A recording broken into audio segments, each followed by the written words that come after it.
If you are into sports cards or you're just getting back into the hobby after years away, this video is for you. I want to talk about nostalgia, why it's powerful, why it matters, and where it quietly starts to cause problems if we don't keep it in check. Hey guys, my name is Ryan and welcome to my channel. But before we get into it, if you find this kind of discussion useful, clear, honest, and focused on helping you think better about the hobby, take a second to like the video.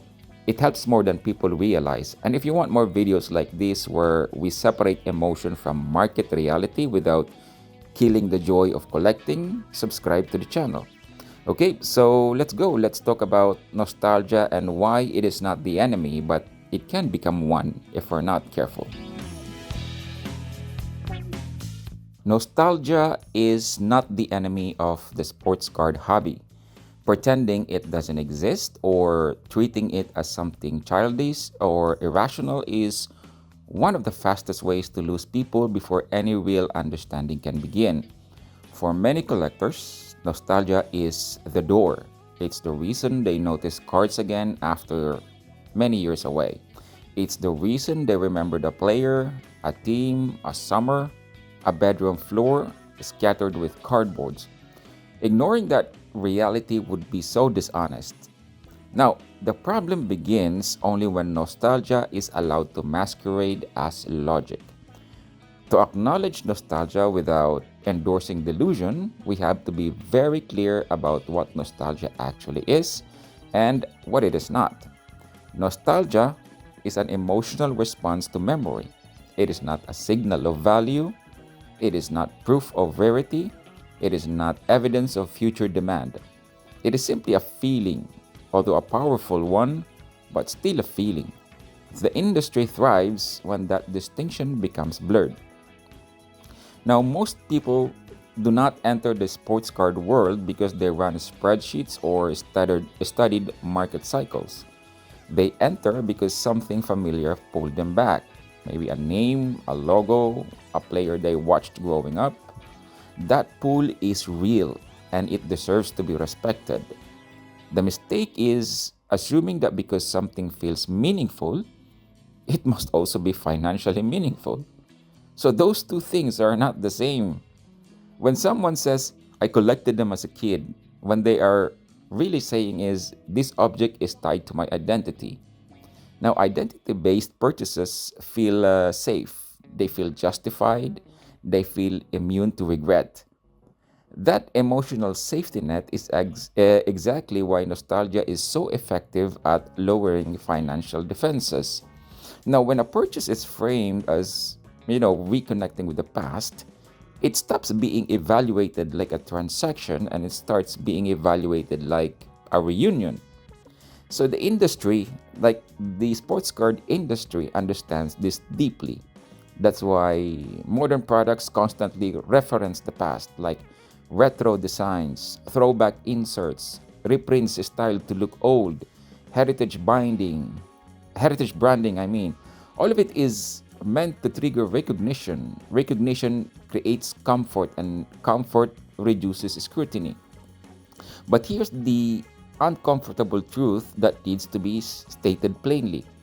Your personal memories do not automatically translate into collective demand.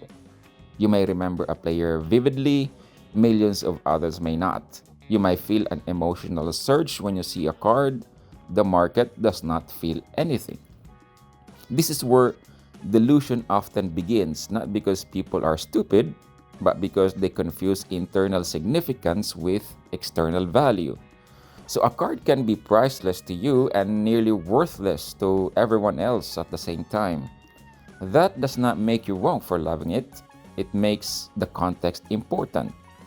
Now, the healthiest relationship with nostalgia starts by allowing it to exist openly without letting it dictate conclusions.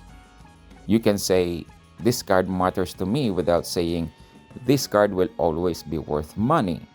One statement is honest, the other is a gamble disguised as certainty. So many collectors get into trouble because they believe the hobby owes them something for caring. They assume that because a card represents a meaningful moment, the market will eventually recognize that meaning. Sometimes it does, often it doesn't. Markets reward shared belief, not personal attachment. This is why certain iconic players retain value across generations while others fade quietly despite passionate fan bases.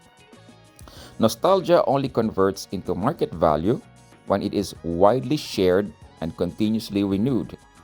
A memory held by millions is very different from a memory held by thousands. A memory that gets passed down is different from one that stops with a generation. The industry rarely explains this difference because doing so would limit spending. Instead, it gently encourages the idea that everything meaningful is potentially valuable. That idea feels kind, it feels inclusive, it also keeps people buying things that the market has no obligation to support. Now, acknowledging nostalgia without endorsing delusion means saying this clearly. Enjoying a card and expecting it to appreciate are two separate decisions. They can coexist, but they should never be assumed to be linked. A hobby purchase is paid for with money and rewarded with satisfaction. An investment purchase is paid for with money and rewarded with outcomes. Confusion happens when people try to pay with emotion and collect returns in cash. This confusion is especially dangerous for newcomers because nostalgia creates confidence before knowledge exists. A returning collector often feels like they know the hobby because they remember it. But the modern sports card market is not the same system they left. Production models have changed, distribution has changed, scarcity has changed, pricing has changed. Treating memory as expertise is one of the fastest ways to make expensive mistakes. There is also a subtle pressure that nostalgia creates. The fear of missing a second chance. Many adults believe they missed opportunities as kids, cards they should have kept, players they should have held on to. When they re enter the hobby, they feel a quiet urgency to do it right this time. So that urgency makes them vulnerable. It encourages overbuying, overgrading, and overconfidence. Now, the industry doesn't need to say this out loud, it just needs to keep reminding people of what they once loved. Acknowledging nostalgia responsibly means recognizing that the joy it provides is real but finite. A card bought purely for emotional reasons delivers its reward immediately. Once that feeling settles, what remains is the object itself. If that object was overpriced under the assumption that it would always be worth something, then disappointment follows, not because nostalgia was wrong, but because expectations were. There is nothing wrong with paying for joy. There is something wrong with pretending joy is hedged against loss. One of the most important mental shifts a collector can make is separating the question, "Do I love this?" from the question, "Is this priced fairly?" Loving something does not make it immune to overpricing. In fact, love often makes overpricing easier to justify. The market does not adjust its behavior based on your attachment. This is why the phrase, "I don't care what it's worth, I'll never sell it," it needs to be treated carefully. Sometimes it is true, sometimes it is a defense mechanism. People say it to protect themselves from the discomfort of realizing they may have overpaid. Now, if you truly never intend to sell, then resale value is irrelevant.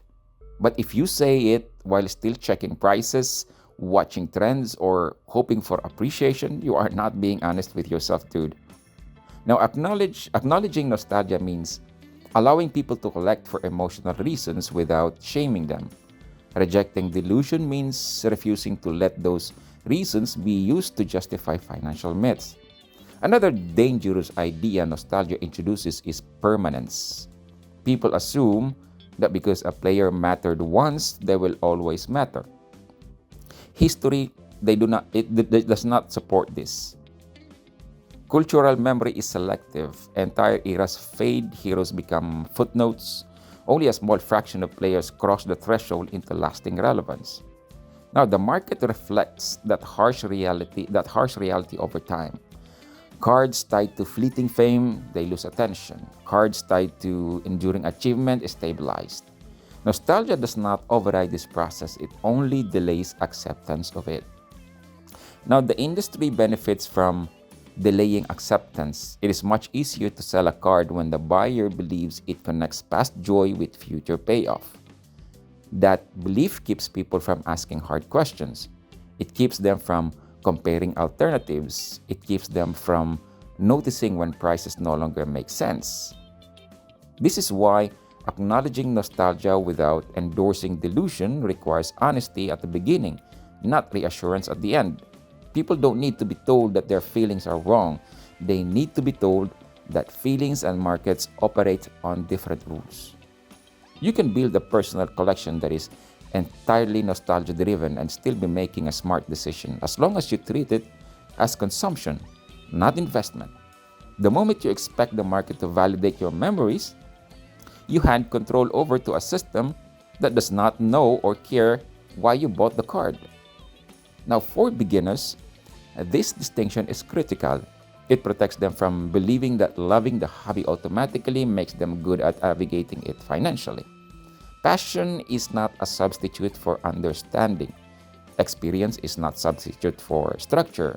Memory is not a substitute for demand. For seasoned collectors, the challenge is subtler. Nostalgia often disguises itself as conviction. Longtime collectors believe they know what matters, when in reality, they may be relying on outdated assumptions. That market evolves faster than memory. What felt rare 20 years ago may be common now. What felt iconic may no longer command attention. Now, acknowledging nostalgia at an advanced level means revisiting old beliefs and testing them against present reality. It means being willing to say, I love this, but the market has moved on. Now, that sentence is not a betrayal of the hobby, it is a sign of maturity within it. Now, the healthiest collectors are not the ones who reject emotion nor the ones who drown in it. They are the ones who know exactly when emotion is driving the purchase and are comfortable with that cost. They do not pretend enjoyment is an investment strategy. They do not resent the market for failing to reward sentiment. When nostalgia is acknowledged honestly, it becomes a source of enjoyment rather than a source of error. When it is left unexamined, it becomes a financial blindfold. I'm not asking you to abandon the reasons you love sports cards. I only ask you to stop asking the market to justify them. Love the cards that connect you to who you are. Celebrate the memories they carry.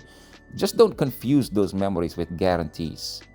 The moment you can say without discomfort, I bought this because it makes me happy, not because I expected it to go up, then you regain control. The moment you can also say, if I want financial exposure, I will evaluate it separately, then you stop being exploitable. This is what it means to acknowledge nostalgia without endorsing delusion. It is not about stripping emotion from the hobby, it is about putting emotion in its proper place, where it enriches your experience instead of quietly draining your wallet. Now, once that boundary is clear, everything else in the hobby becomes easier to understand, easier to enjoy, and far harder for confusion to manipulate.